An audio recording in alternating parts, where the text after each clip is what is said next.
아제르바이잔 그랑프리 혼돈의 예선 이후 정말 많은 걸 기대하게 했던 레이스였죠. 하지만 정작 본 레이스는 전혀 다른 흐름으로 흘러갔습니다.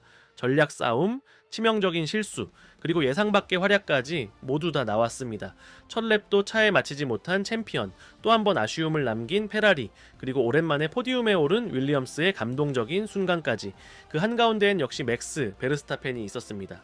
이번 레이스도 그의 커리어에 있어 또 하나의 인상적인 챕터로 남게 됐죠. 하이프 버튼 눌러주시고 좋아요와 구독도 부탁드립니다.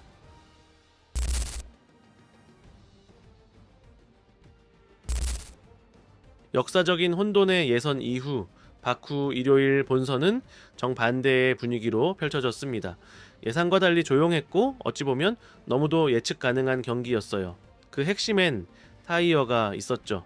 피렐리는 C4, C5, C6 가장 부드러운 컴파운드 조합을 들고 와서 전략의 다양성을 유도하려 했는데 바쿠의 아스팔트는 워낙 마모가 적고 타이어에 관대한 편이라 거의 모든 팀이 손쉽게 타이어를 관리해냈습니다.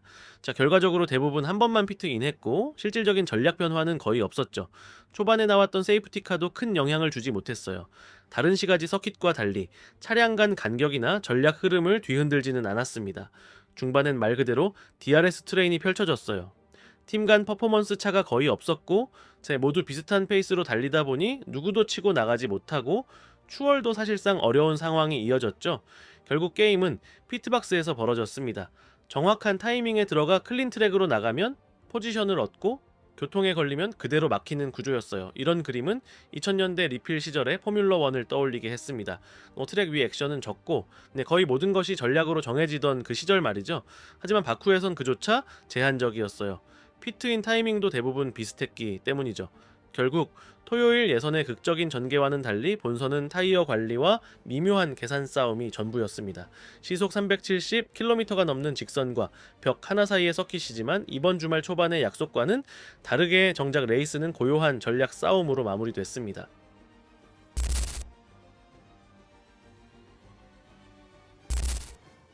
토요일 예선에서 이미 상처를 입은 페라리였는데 일요일 경기는 그 상처가 단순한 실수가 아니었다는 걸 증명해버렸습니다. 금요일 자유 연습에서 가장 인상적인 모습을 보였고 특히 둘째 세션에서는 강력한 모습까지 보여줬죠. 그걸 보면 예선과 본선 모두 기대를 걸 만했어요. 하지만 우리가 본 건 또다시 일관성을 잃은 페라리였어요. 루이스 해밀턴은 만회를 위해 끝까지 달렸지만 제 포디움에는 한참 못 미쳤고요. 그래도 샤를 르클레르보다는 앞에서 체커기를 받긴 했습니다. 자, 르클레르는 이번에도 차의 성능을 제대로 끌어내지 못했어요. 이게 왜 중요하냐면 이번 주말은 맥라렌과 메르세데스와 좀 더 제대로 겨뤄볼 수 있는 기회였거든요. 차가 점점 좋아지는 듯한 느낌이었고 가능성은 충분히 있었는데 자, 결국 예선에서의 타이어 선택이나 개인 실수들이 발목을 잡아버렸습니다. 경기 전 보여줬던 잠재력을 생각하면 이번 결과는 정말 아쉬운 흐름이에요.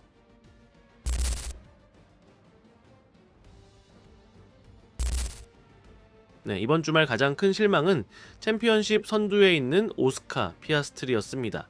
스타트에서 실수로 플라잉 스타트를 해버리며 여러 포지션을 순식간에 잃었고 이를 만회하려던 첫 랩 6번 코너에서 그대로 벽에 부딪히며 리타이어. 냉정하고 계산적인 주행으로 잘 알려진 피아스트리답지 않은 장면이었죠. 문제는 단순한 사고가 아니라는 겁니다. 이렇게 치열한 챔피언 경쟁에서 이런 대형 실수는 치명적일 수 있어요. 반대편 게러지에선 랜도 노리스에게 기회가 왔죠. 피아스트리가 리타이어한 틈을 타 격차를 줄일 수 있었는데 또다시 놓쳤습니다. 38렙까지는 앞차를 압박하지도 뒷차에 쫓기지도 않는 상태. 41렙에서야 겨우 르클레르를 제치고 7번째 포지션으로 올라섰고 이후로는 별다른 진전도 없었습니다. 결국 포인트는 얻었지만 이 정도 기회에선 더 큰 점수차를 만들었어야 했죠. 이번 주말의 총평은 분명합니다. 피아스트리는 리타이어 했지만 노리스가 기회를 살리지 못하면서 두 사람 간 포인트 차이는 고작 6점. 하지만 이번 경기로 맥라렌 내부의 약점이 드러났습니다. 노리스는 챔피언 타이틀 압박을 받고 기회를 놓치고 피아스트리는 지금까지 포뮬러 1에서 가장 실망스러운 퍼포먼스를 보여줬습니다. 이런 흐름이 반복된다면 맥스 베르스타펜이라는 위험한 외부 변수가 이 틈을 파고들 수도 있습니다. 그는 이미 2경기 연속 우승 중이니까요.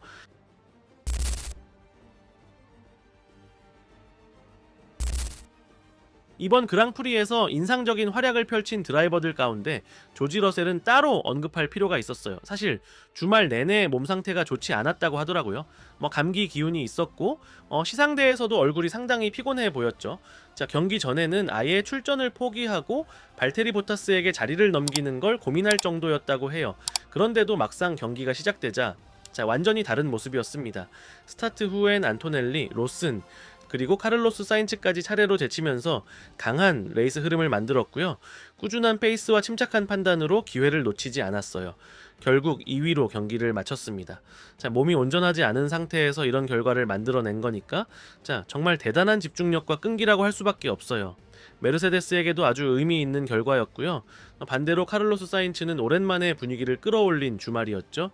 윌리엄스는 시즌 초반 강한 인상을 남겼다가 중반부터 흔들리는 모습이 있었는데 이번 바쿠에서는 확실히 회복된 느낌이었어요. 토요일에는 다른 드라이버들의 실수를 잘 활용해서 Q3에 진출했고 일요일에는 자신의 위치를 잘 지켜냈죠. 방어도 탄탄했고요. 윌리엄스에서의 첫 포디움이었습니다.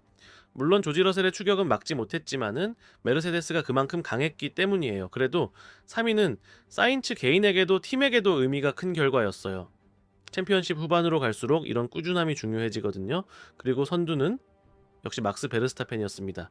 말 그대로 썬데이 드라이브였어요. 스타트부터 피니시까지 단 한 번도 위협받지 않고 완벽한 경기 운영을 보여줬죠. 중계에서도 그의 차는 거의 나오지 않았을 정도로 너무나도 평온한 레이스였어요.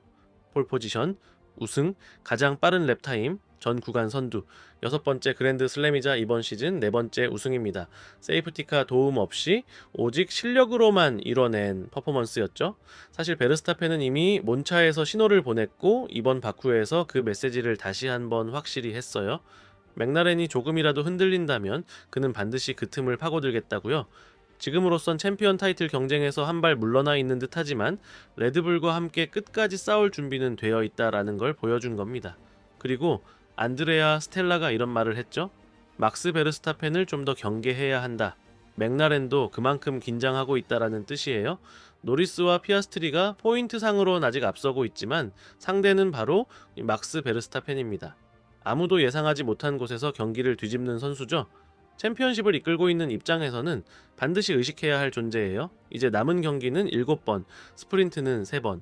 레드불이 지금의 흐름을 계속 유지한다면 베르스타펜의 5번째 챔피언 타이틀 완전히 불가능하다고만은 할 수 없겠죠. 고맙습니다. 영상이 마음에 드셨다면 하이프 버튼 눌러주시고 좋아요와 구독, 알림 설정까지 부탁드릴게요. 결승선 채널은 매일 새로운 이야기로 찾아옵니다. 다음 영상에서 또 뵙겠습니다.